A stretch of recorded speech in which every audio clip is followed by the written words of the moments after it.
Welcome to the Etsy Entrepreneur Podcast, where sellers can get help starting, building, and growing their Etsy business so that they can make extra money pursuing their passion. Are you ready to get the tips and strategies you need to be successful? Then let's get started.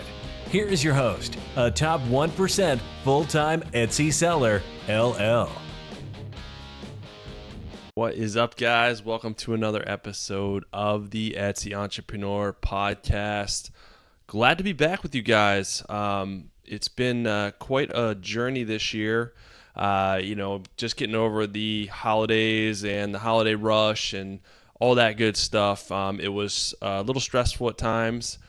It was busy, which is always a good problem to have. I always say that. You want to be stressed out because you're busy, not stressed out because you're not busy. So glad to be back with you guys. Have a really good episode planned for you. This episode, I want to talk about lessons I've learned this year that hopefully you guys can learn from, and some takeaways.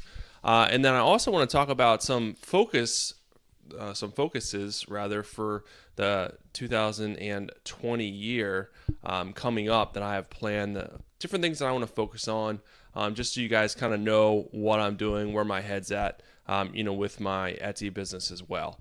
As always, there's a lot going on, being pulled in a lot of different directions, but I try my best to remain focused as possible. So really good episode for you. Like I said, hopefully you get a lot out of it. And I want to dive right in. So as far as lessons learned this year, the first one is not to remain idle. And I've talked about this before, and it's something it's an easy trap to fall into. Is maybe your business is doing well, and you just let things ride. Maybe your business is not doing well, and you just let things ride, or you just kind of throw your hands up in the air. Either way, remaining idle is kind of the worst thing that you can do. It's something that will eventually hurt your business, even if you're doing well. And I see that happen a lot, where people are doing well and then they remain idle and things start falling off, whether it be competition starts catching up. They're just not as engaged with what's going on with trends and stuff like that. Or on the flip side, maybe you're kind of throwing your hands in the air. You're not doing well. So you just you don't know where to go. You don't know what to do. So you just remain idle that way.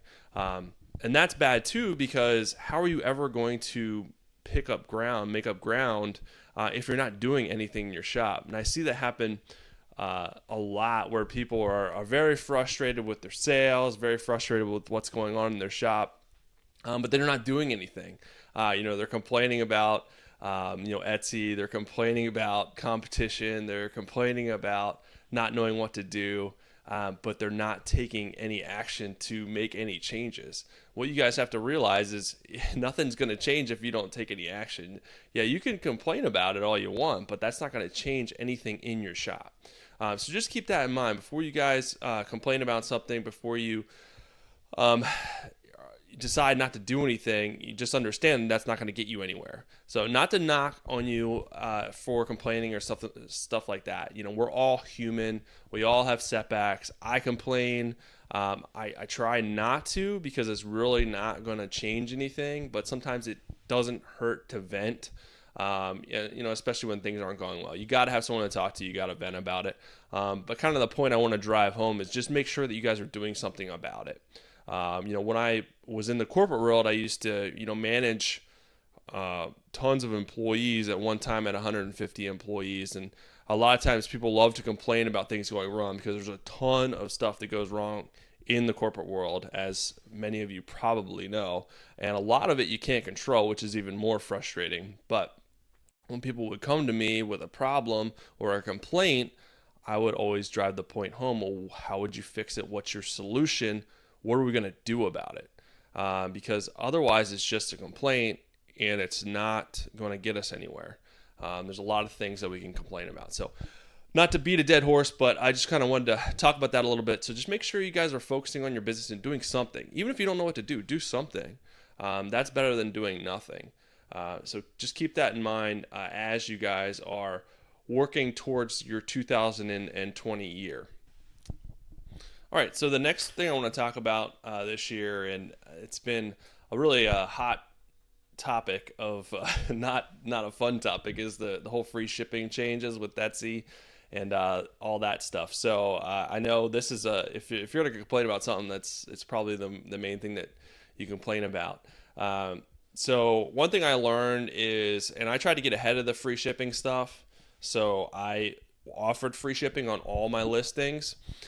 Now, what I found was that it didn't make any difference whether I offered free shipping on all my listings no matter what, or if I did the free shipping over $35 and then charged shipping under that.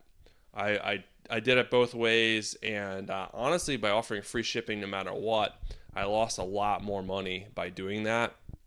So a lot of people will think that they maybe will get an extra bump if they offer it no matter what without the $35 limit. For me, it didn't make a difference, so I would check into that more, but don't feel like you have to offer free shipping no matter what. I would definitely recommend doing the guarantee if it works for your margins, because Etsy does say that it helps. So we have to take them at their word there. I would try to find a way to kind of do what they say. Whether you got to adjust your pricing or however you guys want to do that. I know there's a lot of contention around the adjusting your pricing or whatever to account for the free shipping, but however you guys want to do it, I don't really want to get into all that, because it's, adjusting your pricing to account for free shipping is something that retailers have done for a long time. So it's the kind of the mindset that people will see the price that they're going to pay up front and not have to add the shipping in later is kind of, I think, Etsy's train of thought there. But I don't really want to get into it because some people feel very strongly about it both ways. I'm just telling you kind of what I found and from my experiences. So just keep that in mind as you're looking for the 2020 year. I would definitely try it both ways, but I found that it didn't really make much of a difference, but I do continue to offer the free shipping over $35. It's just an incentive for people to buy more from you. It's going to incentivize increased revenue from one customer. That's kind of the mindset behind it. You can do the same thing when you offer coupons for, buy 2 items, get 1 free, buy 3 items, get 1 free. It's kind of the same marketing strategy behind it. So it's just a marketing strategy, really, incentivizing increased revenue. I've been there all the time. I've been there kind of the same mindset when I'm shopping. If I'm buying supplies for my shop or just stuff for myself, and if it tells me I got to spend $10 more to get free shipping, $10 more to save $5, or $10 more to save $10 on shipping, I'm going to find something else to buy just so I don't have to pay for the shipping. So that's kind of the mindset behind it. So do what's best for your business, but I just want to touch on that quick. The next thing I want to touch on is probably the second, maybe the main contentious topic of the year, which was the paid advertising changes with Etsy, how they kind of changed everything, rolled Google and Etsy advertising into one, took away cost per click, took away all those little things that we could kind of tweak on our own. So that was tough for me too, kind of figuring out a new strategy, a new plan, how I wanted to attack paid advertising. I would just encourage you guys, and what I found even before the changes was just not to make hasty decisions. Do what's best for your business, set a budget that's best for your business, make sure you're keeping an eye on your listings, but don't change everything every day. I see people, they set a budget, they use all their budget without a sale, or maybe you only get 1 sale, and then they lower the budget, or they turn off advertising. And then the next day they turn it on, the next day they turn it off. With most platforms, it seems like Etsy is no different. Whether you advertise on Facebook or Instagram or whatnot, there is an algorithm at play that learns kind of what people are clicking on, what people are buying. With any algorithm, usually you need a little bit of time to give that algorithm data so it continues to make changes for the better. Etsy doesn't want to necessarily take everyone's money without giving them any return or any revenue back. That's really not a good business model. It's not going to help them. It's certainly not going to help you. So you have to kind of go in it from the mindset that Etsy's not making the changes to necessarily hurt you. They're going to continue to hopefully make changes to better their products and better their services and better their advertising platform. But with any changes, there's hiccups and there is a learning curve, and we got to kind of change how we're doing things, develop new strategies that work best for our business. So you have to take a step back and do the same. A lot of people don't like changes. However, things will continue to change, and those that will be successful and will remain successful are those that are continuing to be agile in their businesses, looking at those changes, figuring them out, taking the time, and then doing what's best for their business. So that's my suggestion to you. I've had to do it this year, and I have developed some new strategies right now that seem to be working pretty good, and I do talk about them in my masterclass. But make changes for your business, pay attention, but don't be too hasty when it comes to making those changes. The next thing I want to talk about, and it's always a struggle, is balancing your inventory, and that is, the inventory to make your stuff, the inventory for shipping supplies, stuff like this.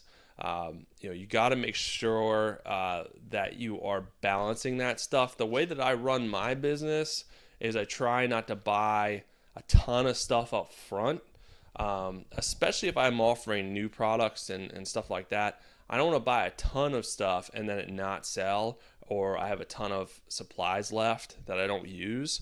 So I try to remain as agile in my business as possible. However, the downside of that is, you have a busy season, you have a busy Christmas season, you have to scramble sometimes to get new products and supplies in. So that's kind of my struggle with the business model that I run, how I run my business, is remaining agile, especially if I'm offering new stuff. So I always have to make sure that I'm checking my inventory, making sure I have enough supplies. There has been a couple of times where I ran out of supplies. Stuff starts selling really well. I got to, get stuff back in really quick. So luckily I can get stuff pretty quick, usually by the next day or within 2 days. But sometimes there's different items where, I can't get it takes 3 or 4 days because it's coming from California or wherever. So I have to keep that in mind, that if I'm running low, I got to order that stuff ahead of time. Otherwise, if it sells and I don't have it, that adds another 3 to 4 days on top of production time. So if you have your stuff set to ship within 1 to 3 days and it takes 4 days to get to you, that's a problem. It's going to be late no matter what. So you want to make sure that you're trying as best as possible not to ship out stuff late.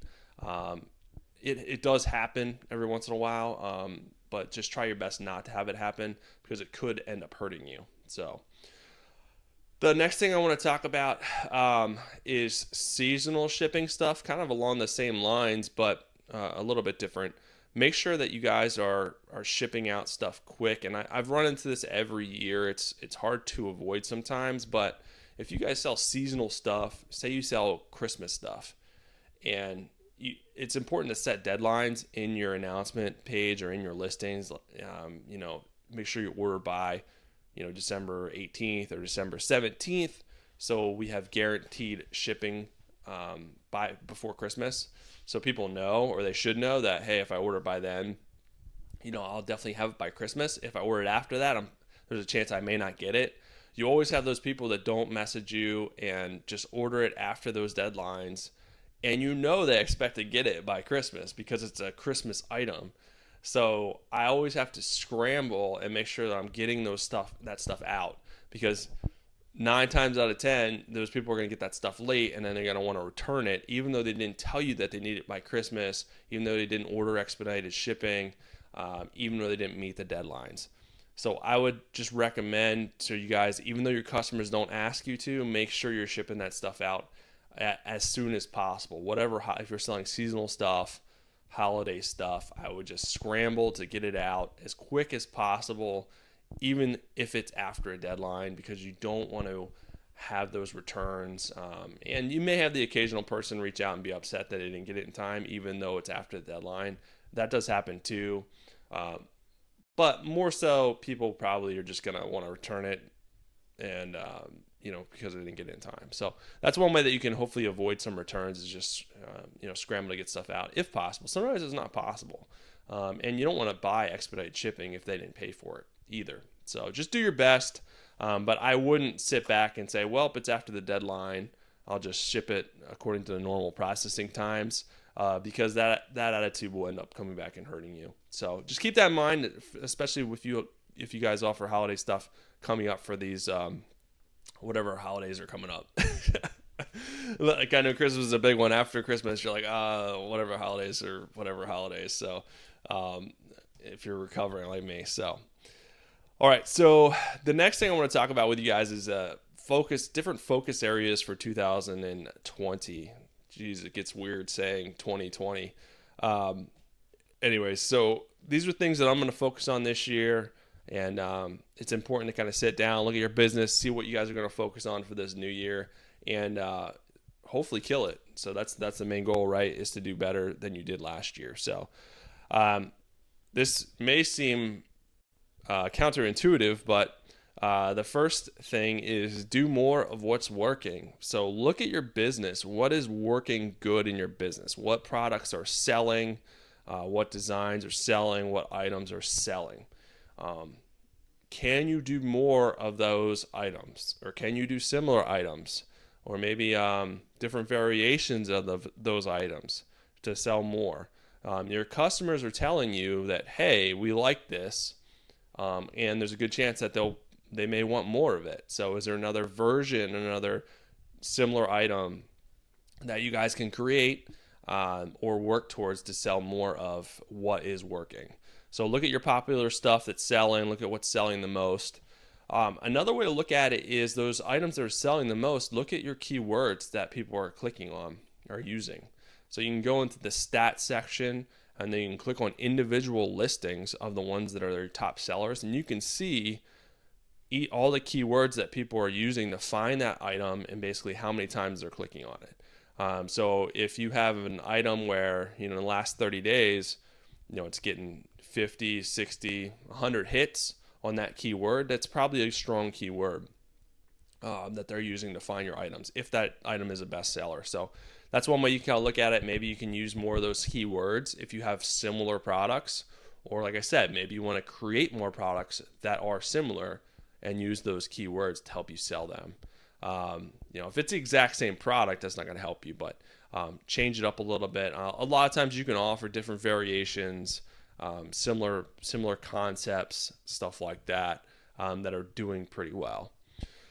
The number two thing, and I'm going to focus on that number one thing, obviously. The number two thing is offering just more products in general. That's the easiest way to grow your shop, is to offer more stuff. If you read the 80-20 book of the 80-20 rule, I forget who wrote it, but it's basically 80% of your stuff will not sell, 20% of your stuff will. So you can look at, if you're applying that to your business, you have 10 products, chances are 80 of those products aren't going to do very well. If you have 100 products, chances are 20 of those products will do pretty well, 80 of those products won't do so well. So if you're offering more products, different products to your customers, the chances of you being more successful are greater, because you're increasing the chances of you coming up with stuff or selling stuff that people will want to buy. So just keep that in mind. And don't give up on your old stuff either. Just because your item doesn't sell in 3-4 months, don't trash it. There's probably other problems with that item that may not necessarily be the item itself. Maybe there's problems with your keywords, your pictures, how you're describing the item. So there's ways that you guys can go in and look at your item and diagnose the problems and try to adjust those problem areas first before just eliminating the item. And I talk about some of those methods and strategies, in my masterclass as well. We go through, an in-depth analysis of your listings and how to diagnose from your conversions and your stats, how to know what to look at and what to adjust first before just trashing your listing. The next thing, and I talked about this before, but different variations. So this may be, you can maybe equate this to different variations of stuff that's doing well, but maybe you want to offer different variations in general. If you offer silver jewelry, can you roll out a gold jewelry line? If you offer, oak shelves, can you roll out, I don't know, pine shelves? So just think about what different offerings you can have and different variations that you can have off of your offerings to give people a better selection, more products, different choices. Look at trends. Is there trending items that are doing well? What are people buying? Pay attention to people, what are buying. Pay attention to commercials and stuff like that to give you ideas for what you can offer in your shop. So just pay attention to that. See if there's different stuff that you can offer. Always be focused on that. The last thing I want to touch on, and this is something that we should always be focused on, is year-over-year growth. If you are consistently growing your business year over year, you're doing well. You're doing well. And a lot of times we kind of don't give ourselves enough credit. We look at our competition and we get down on ourselves because we're focused on other people. Don't focus on other people. Your competition is yourself. Ultimately, if you're beating your year over year from last year, you're doing well. You're doing something right. If you're consistently beating that year over year, your business ultimately is going to do really well. So don't get down on yourself. Maybe your year over year isn't that much. As long as it's something, that's something that you can build off for the future. So set that goal first. A lot of people come in, they try to go from, a couple $100 to thousands of dollars. It's just not going to happen. It's a slow build. It's a snowball effect. You got to keep putting in the work, putting in the time, growing your shop, and that stuff will start to take hold. You can't go from making $1,000 on Etsy one year and making $100,000 the next year. Chances are that's not going to happen, especially if you're a one-man show. It takes a couple of years to get that momentum going, but if you're focusing on year-over-year growth, you will get there. So set a goal for this year. Set a lofty goal. I would push yourself, but don't set something that's not attainable. Don't set a 500% increase year over year. It's really not. It's not attainable, and you're going to miss it, and then you're going to get down on yourself. So set something that is attainable according to what you've been selling in the past years. All right, so I would recommend doing that. That's pretty much it, guys. That's the things that I'm focused on for this year. That's the lessons I've learned of things that I've had to kind of overcome this year. Just some of them. That's not everything, obviously. Those are the big ones that I just wanted to touch on. Hopefully that gives you guys a little bit of insight, maybe some things that you can use for this year to help you guys grow, hopefully help you have a successful 2020. But other than that, stay tuned for more episodes to come. If you need more help and resources, as always, please go to EtsyEntrepreneur.com. I have a traffic and sales masterclass on there right now. And there's other free resources to help you guys out and hopefully help you be more successful in your Etsy journey. So until next time, I will talk to you guys later. Have an awesome rest of your day.